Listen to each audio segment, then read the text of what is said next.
Now, we know, of course, that there are Americans among those hostages inside Gaza, but there are Americans also trying to get out, stuck inside Gaza, trying to flee the war and return home.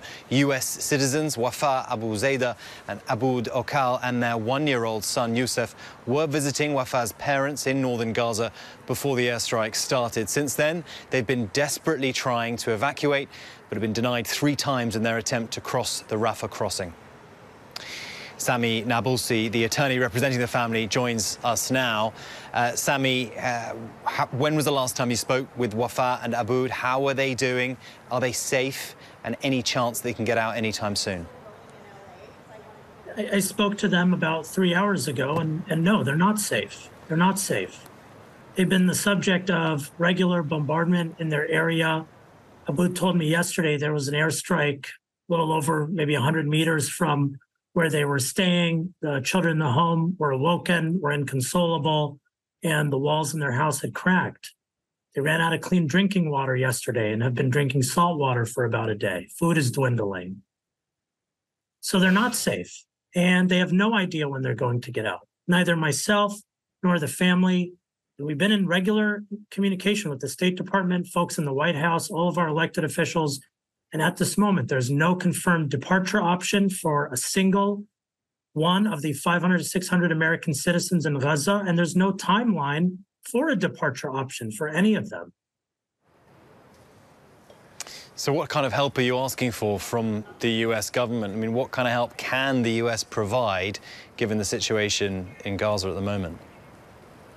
I've been asking for 2 things, okay? 2 things. One is, if we're not going to develop a way to get our American citizens out, we at least need guarantees from the party we're providing weapons and financial support to that there aren't airstrikes in the area where these families are located. Remember, all of the 500 to 600 American citizens who are in Gaza are presumably going to escape by crossing into Egypt at the Rafah crossing.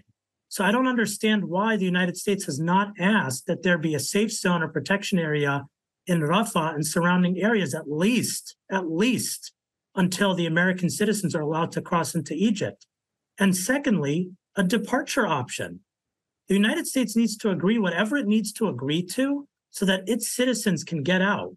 My greatest fear right now is we are barreling towards a situation where American-made weapons paid for by American dollars may be used to either harm or kill American citizens. It's incomprehensible to me. We've seen this news, this good news tonight, that a mother and daughter have been released in this hostage negotiation. We're not clear on the exact details. If the Rafah crossing doesn't open, what other options do Rafah and Aboud have? I mean, are there other ways that they could get out of this situation? I will say I've been speaking to anyone and everyone I can to figure out every alternative pathway. The United States is not going to help its American citizens get out through the Rafah crossing. Unfortunately, I have not come across, and I don't think anyone has communicated to me, any other option. And I know that the United States is solely focused on this one path to get American citizens out. Yet despite that focus, despite the visit to Israel, despite the request for supplemental aid for this war, we still have not figured out a departure option for anybody that is stuck in Gaza who's trying to escape and come back to the United States. And why do you think that is? What do you think is holding all this up? How come this U.S. humanitarian aid deal hasn't helped with your client's return, hasn't helped with getting the border open? What do you think is going on? The State Department has already told me that the aid deal was announced, but it hasn't been confirmed.